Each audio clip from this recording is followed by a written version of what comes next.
thanks for joining us here at Live Now from Fox. I'm your host, Carl Lahara. On Saturday, October 5th, former President Donald Trump returned to the site in Butler, Pennsylvania, where the first attempted assassination on his life happened back on July 13th. Now, since then, several changes have been made when it comes to security. One of them that we have been seeing is the bulletproof glass that the former president and other candidates are forced to stand behind when they hold these types of rallies. Now, you may remember that Secret Service really coming under intense scrutiny over the multiple failures that led to that assassination attempt, but I'd like to discuss the changes that have happened since then.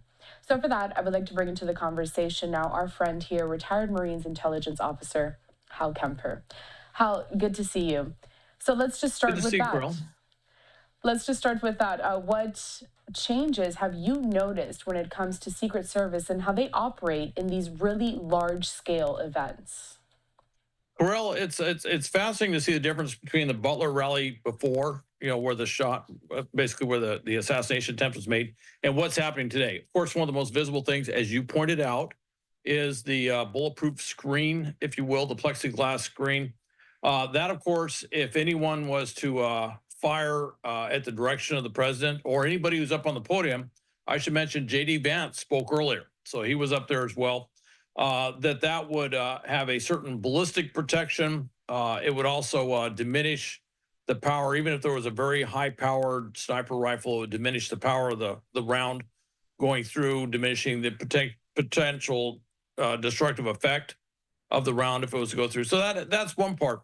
But actually what's being reported out there is there are a number of counter-sniper teams, not just one or two, but a number of counter-sniper teams on various high points around, to include a counter-sniper team literally on top of the building, almost on the exact location as basically the would-be assassin was at the previous Butler rally. So that gives you an idea of how big that is. They also stopped all traffic on the roads around there to secure the area even more, so nobody could drive up potentially and use some sort of weapon or device. And part of that, too, is they're looking not just at sniper rifles, but also, and this is a big concern in all security circles, drones. And we know that the would-be assassin used a drone to basically reconnoiter, if you will, the location before he went in there and tried to shoot the president. But drones are a huge concern, and we're seeing drone usage. If you look at what's going on in the Middle East, you look at what's going on in Europe and Ukraine and Russia, obviously drones have potentially phenomenal destructive effect. So drones, I imagine they have an active counter-drone program there. I could guess what they have, but I'd be speculating because I haven't seen it exactly. But drones are a huge issue. And of course, you may recall that some years back, there was an attempted assassination of President Maduro down in Venezuela using a drone. So it's not an unknown tactic to use drones. So that's part of the pushback, is to get out of there. And then, of course, they have a lot of undercover, plainclothes security personnel. They say there's just a phenomenal amount of Secret Service, but also other federal agents that are bolstering up Secret Service, a lot of state, local. And of course, they have fixed the communication breakdown, tremendous communication coordination from all reports.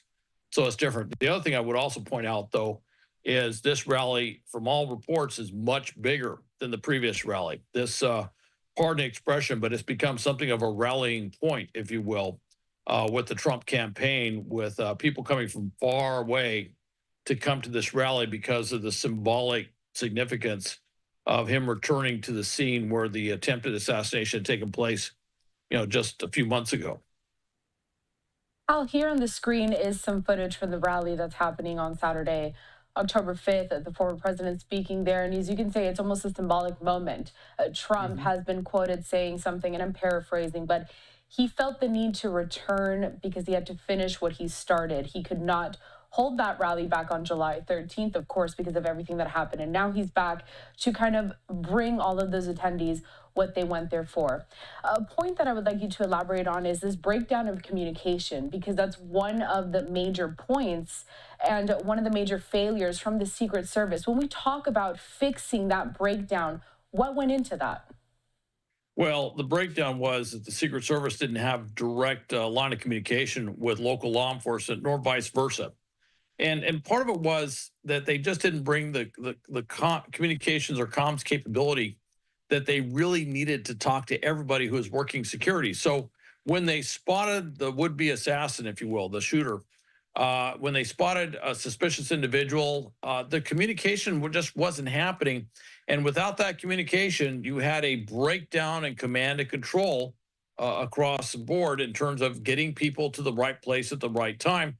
There's crucial gaps between when the threat was reported and when there was any reaction on that, and that was the fact that there wasn't clear communications. The other thing they're probably doing, which I was somewhat skeptical of at the time, was they're probably doing better incident command. The Secret Service is clearly in charge, and I think that they probably have set up some sort of incident command post where they can make decisions a lot faster, a lot more seamlessly to move security assets to respond to threats much more quickly than they did before. I kind of wonder if Butler is something of an exceptional event because there's so much focus on it, so much attention, that there's probably things going on in Butler that they probably don't have at a lot of other rallies just because of the public attention. I mean, this is being covered live by most of the networks, or being covered live by a lot of networks today. So there is they're basically maybe leaning a little bit overboard in terms of security just for this one event. But one thing that's come up is that since the rally in July, since the attempted assassination there, and certainly you saw with the another assassination attempt in Florida against former President Trump, that there are lots of federal resources, Secret Service resources, other federal resources that are being dedicated to his security. And his security is now definitely on par or very close to the sitting president of the United States. And that is rather exceptional that you would see that amount of resources go in.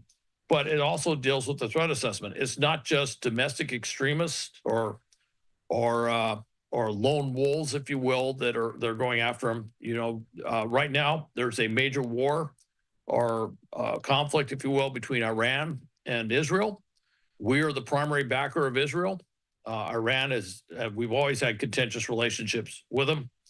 And Iran has been trying to assassinate members of the Trump administration for some time, to include the former president. So there's no shortage of would-be assassins out there, and they have to build that into the threat assessment and develop a security plan based on that heightened threat level. Al, I think that this is a good point to segue to another big headline that I do want you to touch on before I let you go today. Take a look at some of this footage there. That is from earlier. That is Beirut, Lebanon. So we're talking about powerful new explosions rocking Beirut's southern suburbs late Saturday. Israel expanding its bombardment in Lebanon, also striking a Palestinian refugee camp deep in the north for the first time as it targeted both Hezbollah and Hamas fighters. And how this is coming, really, we're just days away from 1 year after this war was first incited on October 7th between Israel and Hamas. So many developments in this last year, all of these tensions in the Middle East, they continue to grow.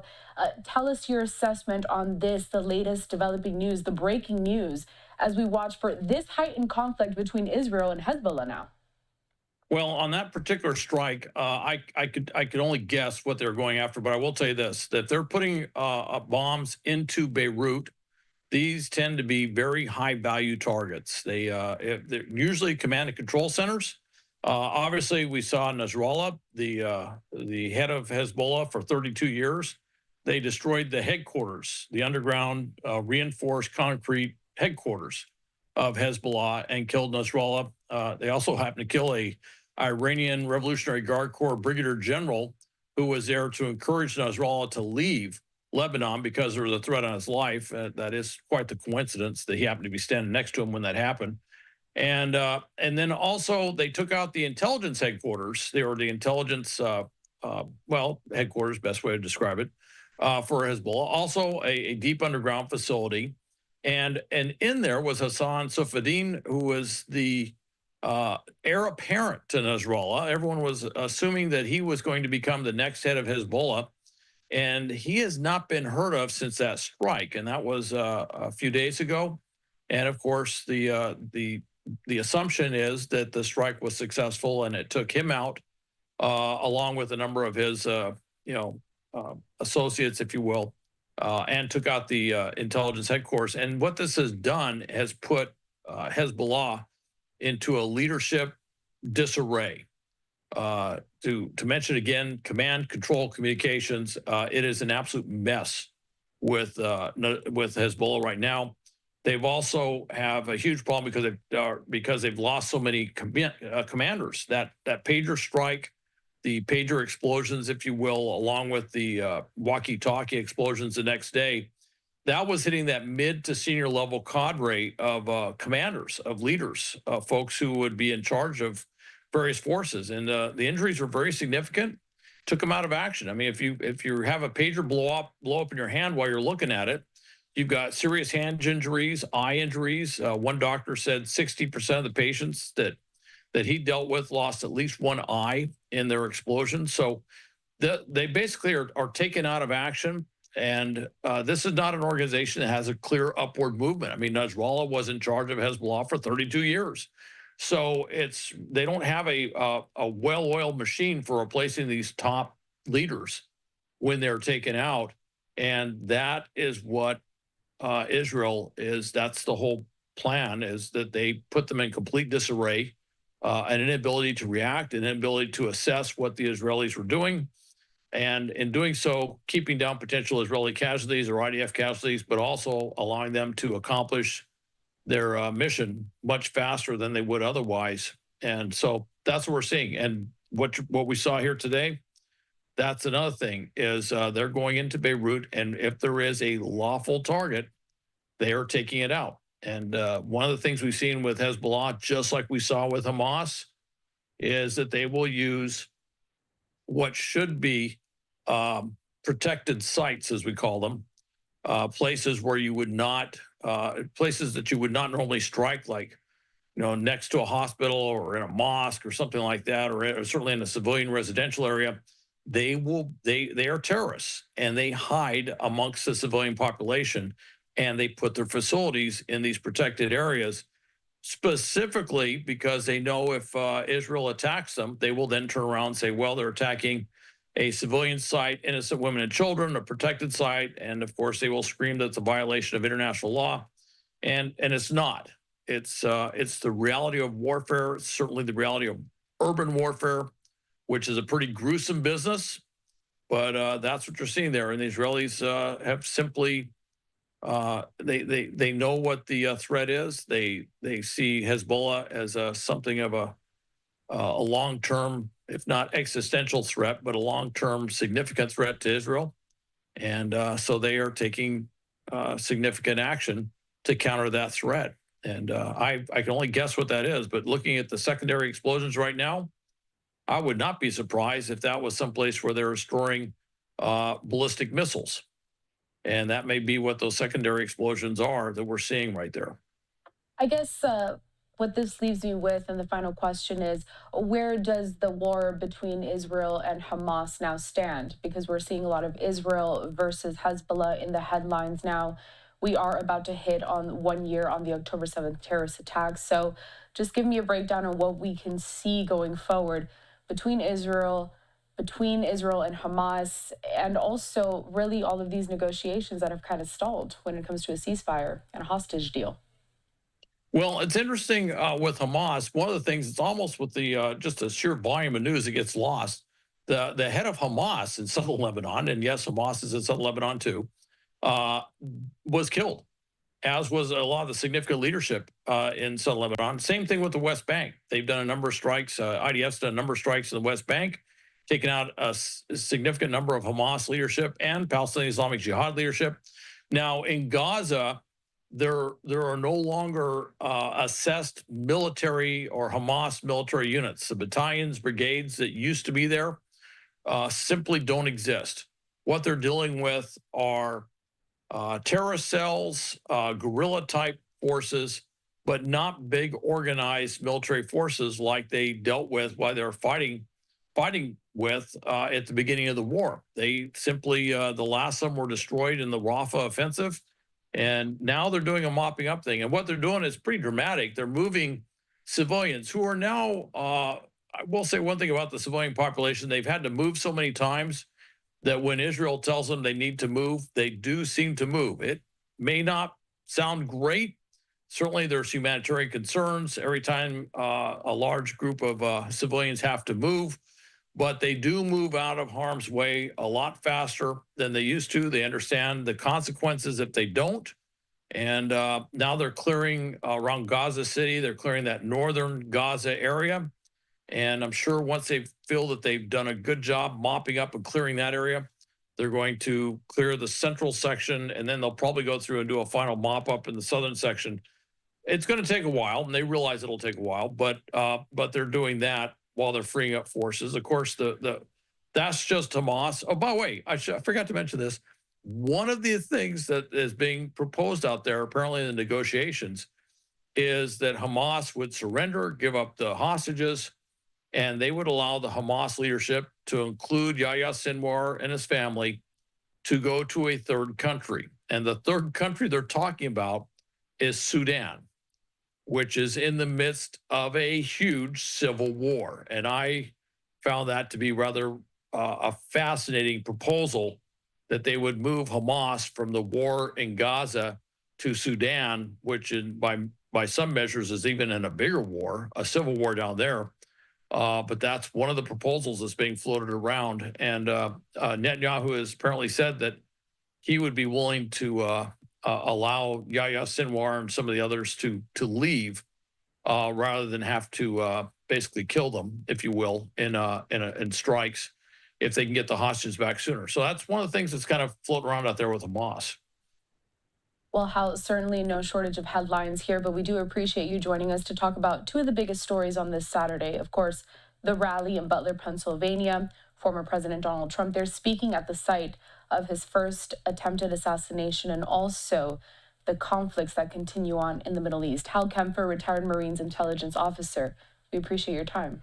Talk soon. Thank you, Krill. Of course, we're going to step away for a quick commercial break here at Live Now from Fox, but stick with us. We're back after this.